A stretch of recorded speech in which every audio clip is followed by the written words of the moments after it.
Welcome to the Kingdom Operator Podcast. I'm Brian Monroe.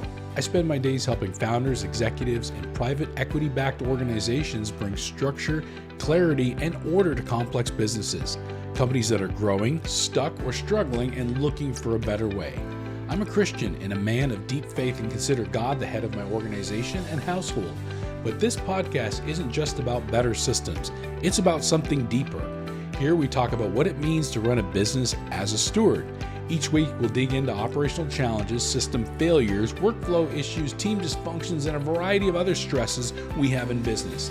This is a place for serious leaders who are ready to lead with clarity, order, and faith and build businesses that truly honor God.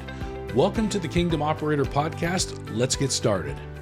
Welcome back to the Kingdom Operator Podcast. I'm Brian Monroe. If you remember from episode 2, if you joined us for episode 2, we were talking about chaos in our businesses, and we were talking about how chaos needs to be replaced with clarity in our businesses. What I want to do for this particular episode is I want to take that one step further and go a little bit deeper and start to look at, well, why would chaos even be in there in the first place, and what are some of the reasons why chaos shows up? And one of the reasons that I want to tackle today is the idea of the leader is not making the decisions. The leader has not decided. The leader is the bottleneck. So let's take a look at the leader is the bottleneck. You know, sometimes in our businesses, clarity is missing because we are a leader that has trouble making decisions, or we're just not making them timely enough, or there's a number of reasons that we're going to dive into. But a lot of times I'll read with organizations that when I talk to them about this, they'll say that, well, my growth is slowed down, and they'll start to blame other external factors for this happening and this taking place. They'll say, well, growth is slowed because of the market, or because my team is not doing what I need them to do, or I've got a capacity problem, or I've got systems problem. But very rarely will they actually ask the question of, well, what decisions are still sitting with them that have not been made?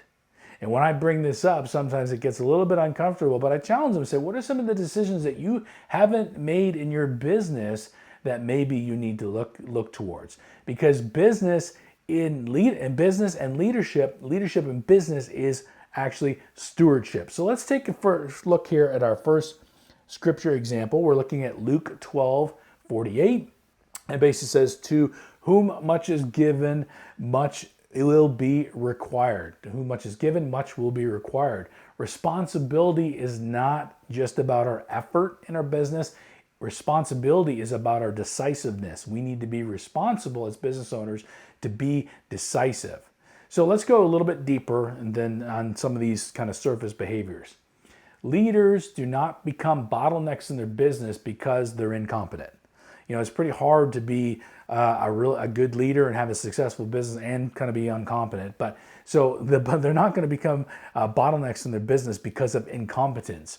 They become bottlenecks because maybe they want more information before acting. They think that that's what they require. I just need more data input. I need more information. They are indecisive because they're afraid of getting things wrong. They're afraid of making the wrong call.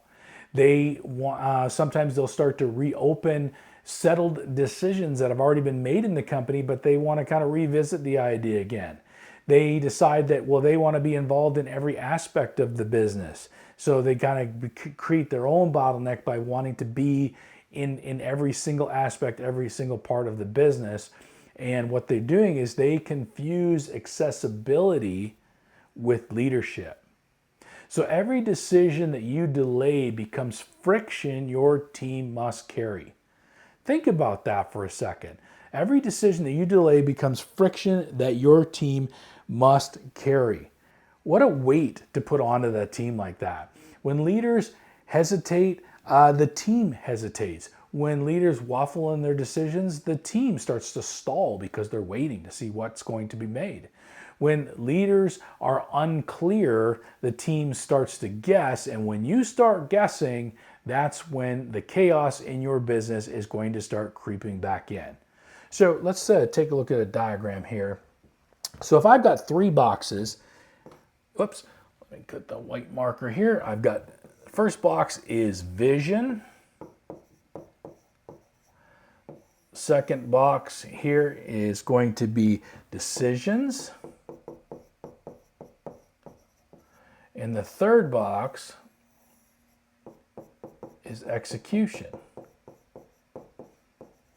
Okay, vision, decisions, and execution. Okay, now vision, okay, without decisions, vision without decisions becomes confusion.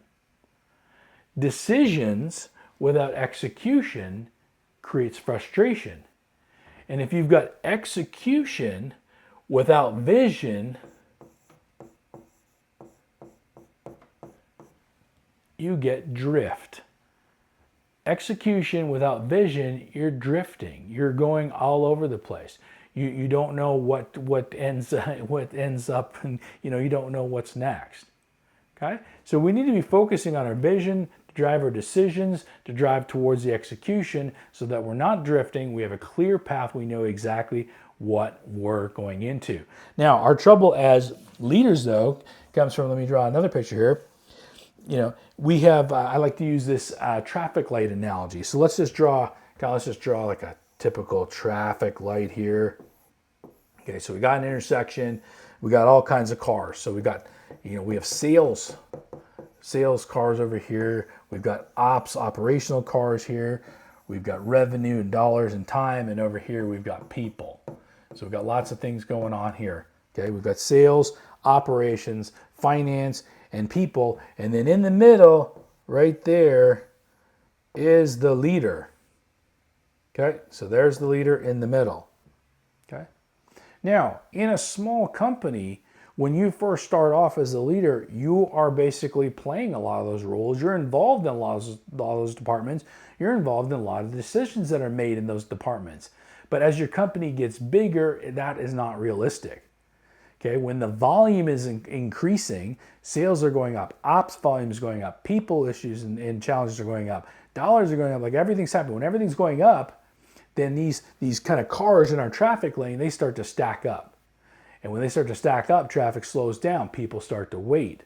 When people start to wait, energy starts to drain. And when energy starts to drain, well, then that's when the frustration builds up. The cool thing is, though, if you look at it here, nothing at this point is actually broken.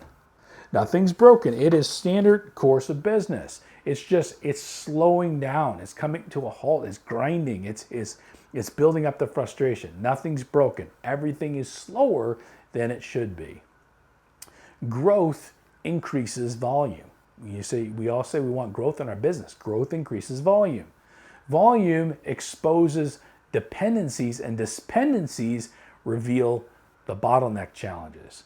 So leadership was never meant to be like a manual traffic control. It was meant to be a full-on automated traffic control. It was meant to design a system that keeps traffic flowing. So I want to talk about control and stewardship and how we can kind of look at the tension, that happens around that. Most bottlenecks are not about incompetence, as we talked about. They're about control, because control feels safe. Control says, I'll decide everything. If I decide everything, well, nothing could possibly break. Whereas stewardship says, if I clearly define everything, others can act accordingly. So let's take a look at another frame here. Let's put over here, if we talk about this idea of control, and then we're going to talk about stewardship over here. Stewardship. So control is, I approve everything. Control is I approve. Like, watch all this. Control is I solve. I solve all conflicts. Control is, I'm needed in every meeting. I'm needed in every meeting. In every room, I'm needed. I'm the final answer. Or I have the final answer. This is a control thing. Okay. If we look at the opposite in stewardship, stewardship is still some I's, but look at the verb differences here. I define outcomes. Big difference here. I assign ownership. See the verb differences? I set boundaries. I set boundaries.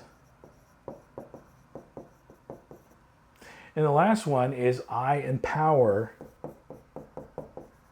authority. I empower authority. Huge difference here.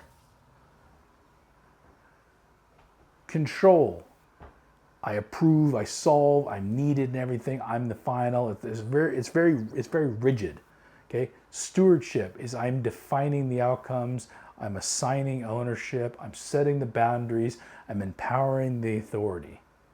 I used to describe my style of parenting when my kids were younger, as I said, I'm one of these boxing ring parents. Now, I believe that in a boxing ring, I believe that my kids can run around and they can trip and they can fall and they can battle each other and they can learn their lessons and all of that great stuff.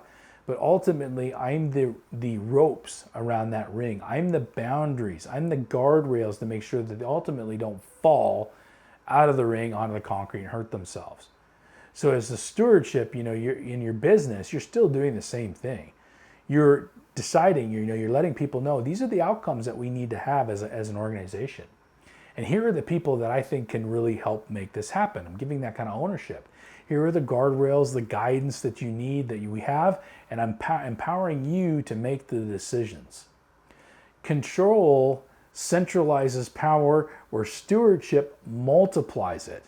So look at the next scripture verse here. It's Matthew 25:21. Well done, good and faithful servant. So we've heard of that. We've heard that a lot in the Bible. Well done, thy good and faithful servant. Faithfulness in leadership is multiplication. If everything depends on you, there's nothing that can possibly multiply.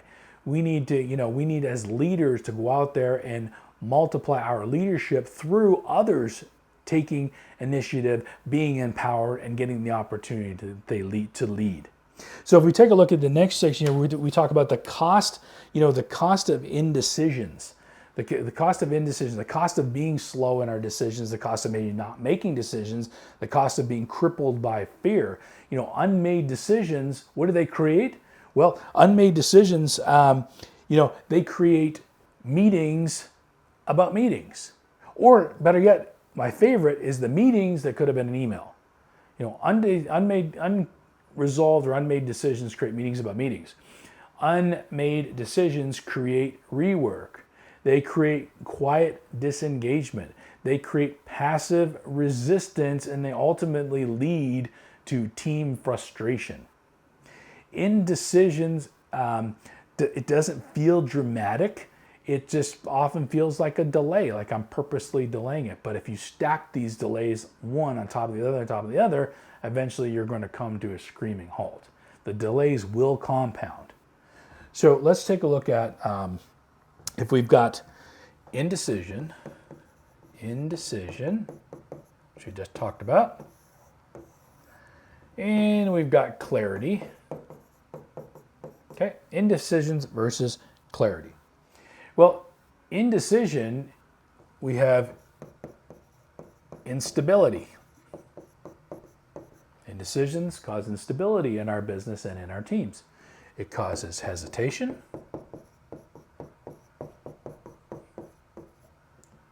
It causes second guessing.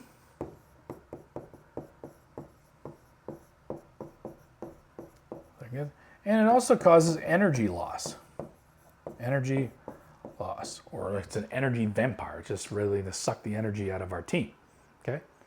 But clarity, on the other hand, gives us confidence. Clarity gives confidence. Clarity provides momentum. Clarity provides flow. We get into a nice creative flow state. Clarity provides alignment. So as a team, we can be aligned. It gives us direction. Trust me, over time, when you stick with me long enough, you'll actually be able to read half of what I'm writing on here. When we're indecisive, we think that we're doing it oftentimes for the right reasons. I need more information. Kind of afraid I'm going to make the wrong call, all that kind of stuff. But we don't in our organizations. If you're a solo entrepreneur, it's just you. Well, fine then. You're just only slowing yourself down.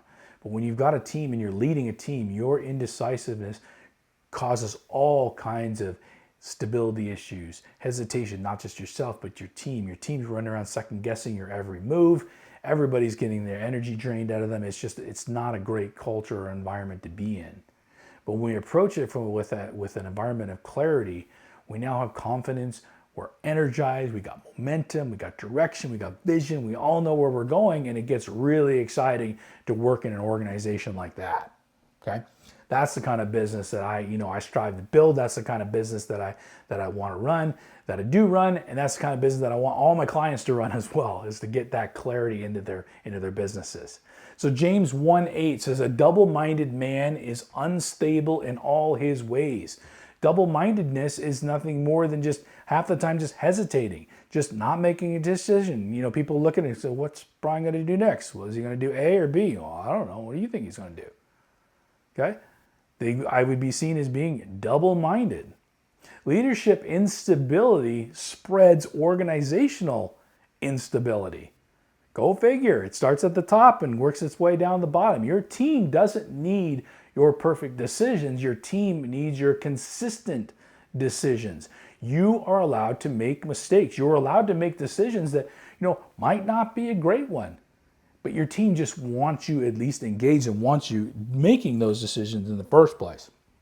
Okay, so some leaders think that being a bottleneck, though, is a noble thing. Well, I want to be involved in everything. I must be involved in everything. They think that it shows some level of responsibility, that it shows that they care, that it shows that they're totally involved. But leadership is not about carrying everything on your own. It's about creating guidance. And our next verse and our last verse we're going to look at is Proverbs 11:14 that says, where there is no guidance, a people fail. Folks, this is biblical. Where there's no guidance, there's going to be failure. Okay? Guidance means direction that others can operate within. And as a leader, you need to give that guidance. You need to give those directions that other people can operate in. If your team is consistently waiting on you, then guidance is insufficient. It's not there. So I challenge you to ask yourself some rather powerful self-reflecting questions. Let me review a couple with you here. What decisions in your business keep routing back to you? And why do they keep routing back to you? What are you holding on to because you don't trust anybody else? What have you delayed recently because it just feels uncomfortable or it doesn't feel like it's the right time, or the feeling stuff? What are you holding on to?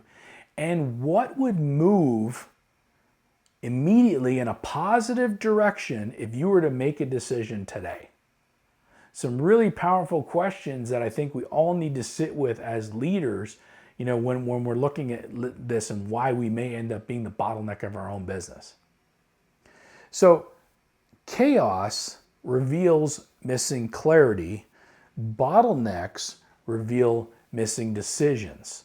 Growth does not require more hustle. It requires fewer unresolved decisions. It requires you making a decision and moving on. The goal of leadership is not to be needed. The goal of leadership is to create the flow, create the consistency, create the momentum, create the direction, and multiply your leadership amongst your team. When flow happens and when leaders decide, that's when the organization moves forward in clarity. So thank you for joining me on this episode. We're going to keep building on these topics. I invite you, like I have before, if you've got something that you want me to cover, please let me know. Send me a message in that, and I would love to do some research, get a biblical perspective of this, and do some research on a topic for you. But as we're building our businesses and as we're growing, we're all challenged with a lot of these same organizational, operational challenges and struggles. I want to talk about them here. I want to cover them, and I want to make sure that they're absolutely relevant for you. So I invite those comments back.